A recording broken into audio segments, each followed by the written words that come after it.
Hello, everybody. Scott Golden here with the Mid South Wrestling Review for the um, August 3rd, 1985 edition. We certainly have come quite a ways. There's over 150 episodes for you to check out from starting in the end of 81 through now. We're going to finish off what's available on the network for this weekend, and then hopefully go back and find some missing episodes, and then start a new idea, a new concept next week. Always good to start new things and enjoying the possibility and probability of that happening. If you're new here, please like, subscribe, comment below. We have over 1,000 audios for you to check out, and on a wide variety of both current and past wrestling related topics, so to speak. And without a doubt, they are things worth looking at. Many people have asked why I don't do video instead of just audio, and the answer is I hate talking head videos. You don't care. You don't care what I look like. I don't care what you look like. We care about the information being dispensed, and that's why. Bill Watts and Jim Duggan discussed Skandar Akbar. Basically, Duggan was burned to a crisp by Akbar, and Bill Watts basically says he's got to come out of retirement to handle this. He's got to make something happen in regards to Akbar being held accountable for his issues. He can't deal with it anymore. Skandar Akbar responds to Watts, basically saying he's got all the money, all the power, all the ability in the world, willing to spend whatever it takes and do whatever it takes to make perfectly sure that he ends up ahead, so to speak, in the war with Watts, Duggan, Butch Reed, whomever else. Dutch Mantel talks about losing the television title, the fact that he feels he was unjustly and unfairly forced into the title defense. He says that Reed will now be forced into same, since Reed is your new television champion.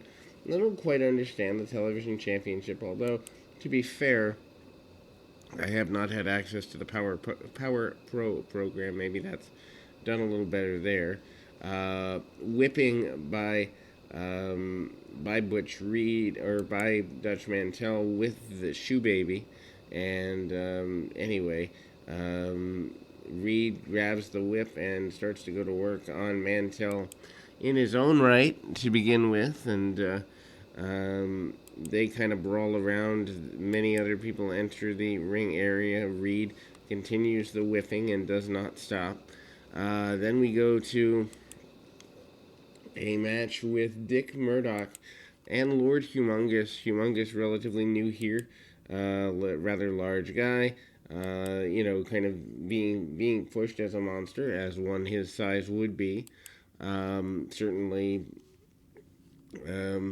Dick Murdoch basically says, "Let's give this guy a real challenge," and off we go. He was originally supposed to wrestle a enhancement talent, but that's shifted up.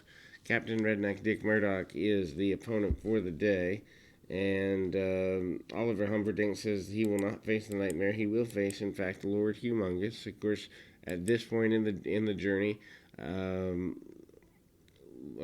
Nightmare is still your North American champion. That changes over the next few weeks. But Humongous, yet another guy who looks like $1,000,000, is a challenge to the idea that you can't get an advantage. And anyway, Humongous uses power moves early, shoves Murdoch off several times. Murdoch has difficulty getting up, staying up, and all of that because of the power difference. Humongous sends his opponent into the corner. Pretty simple there. Side headlock by Murdoch. Murdoch doesn't get a lot with it. Murdoch bounces off Humongous, and then Humongous sends him to the floor. They brawl on the floor.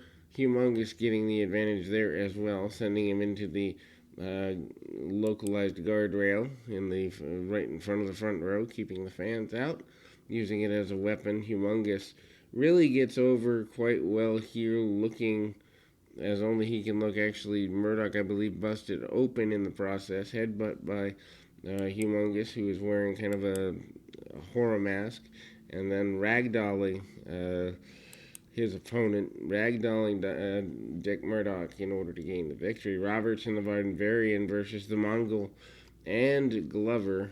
And Roberts and the Barbarian have been a major force as a tag team. Glover comes in. Roberts tries to use his power and work the arm. Barbarian comes in and hard shots by the Barbarian. Barbarian leaves a couple months later. I don't know exactly. He probably goes to Crockett, I think. Anyway, drops the knee, manages to stay on his adversary. Big kind of throwing slam. Barbarian to the second rope on the inside, gets his offensive maneuver there. DDT by Jake Roberts. 1, 2, 3, and away we go. Ted DiBiase and Wendell Cooley is up next, and obviously DiBiase has been a major force in this area for several months. That is not going to change anytime soon, although he's one of the few guys who's allowed to go to Japan, make some extra money, and make things work for him. Cooley grabs the arm of DiBiase. DiBiase is unimpressed with these arm bars and the like, but DiBiase does not take a backward step. Notice, DiBiase has been a guy who has been a mainstay in Mid-South since around 82, 83. DiBiase, actually, no, all the way back to 81 for, for thinking about it. I think there's maybe a 6-month run there where DiBiase isn't here, but he's there for a long time. DiBiase with the brawling shots, then manages a body slam, tries to get the advantage there, choking the man out over the second rope, and ultimately that is where that goes there.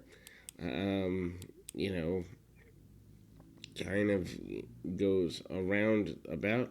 And the Irish whip by DiBiase hits the power slam, and away we go with that maneuver. DiBiase in with a figure four, hooks him up, and gets the victory. Jerry Gray and Al Perez. Perez has been pretty well protected over the last several weeks.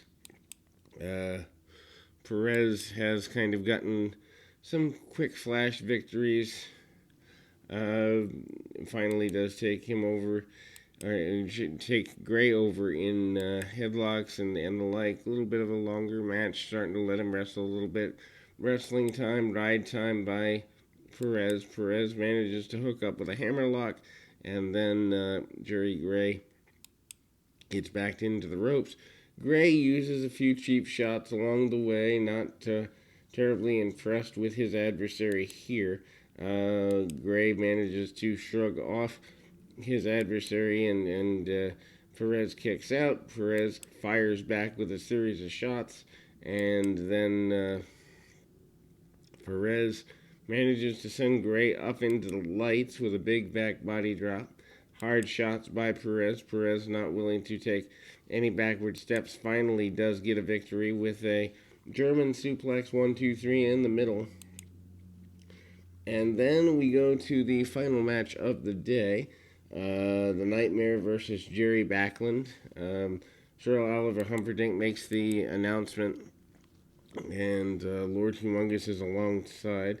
Jerry Backlund eventually becomes Jimmy Backlund, who becomes Jimmy Del Rey. So that's the evolution there. If you're interested in early Del Rey, Nightmare sends his adversary to the buckle. Big back body drop, and looks like Backlund's trying to land on his feet there. Doesn't get where he wants to with it. Humperdinck and Lord Humongous on the outside, impressed with the Nightmare's abilities. Bear hug, hold on to the move for several minutes, and ultimately, Nightmare takes over there. Big press slam military style. Gets an advantage there, not to be outdone, and ultimately kind of stays on his man for the next couple of minutes, pretty aggressively, I might add, and ultimately the Nightmare manages to hit a backbreaker across the back, across the knee, and does get the attempted victory, but lifts the man up, kind of almost challenges him to continue fighting, choking him out, very basic stuff, and then ultimately the victory for the Nightmare comes after the pile driver for the victory. And we will close with that one. We'll be back with more right after this.